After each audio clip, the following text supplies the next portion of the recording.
আজকে দুপুরে রান্নায় থাকছে গরুর কলিজা ও খেসারির শাক। হ্যালো ভিউয়ার্স, আসসালামু আলাইকুম। আজকে বানাবো একদম ঘরোয়া স্বাদের রান্না, গরুর কলিজা আর টাটকা খেসারির শাক। ভোরের বাজার থেকে আনা তাজা কলিজা আর সবুজ নরম খেসারির শাক দেখলেই মন ভরে যায়। প্রথমে কলিজা ভালো করে ধুয়ে নিলাম, ছোট ছোট টুকরো করে কেটে রাখলাম পাশে। খেসারির শাক পরিষ্কার করে পরিষ্কার পানিতে ধুয়ে নিলাম কয়েকবার।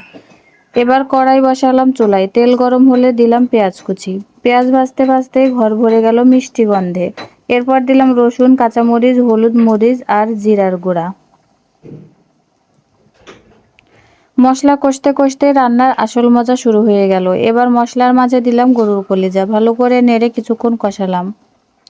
শাক নিজের পানিতেই নরম হয়ে এলো, কোনো বাড়তি পানি লাগলো না। ঢাকনা দিয়ে অল্প আঁচে কিছুক্ষণ রান্না করলাম। ঝোল শুকিয়ে এলে রং আর ঘ্রাণ দুটোই হয়ে উঠলো অসাধারণ। গরম ভাতের সাথে এই কলিজার খেসারির শাক একদম গ্রামের ঘরোয়া স্বাদ।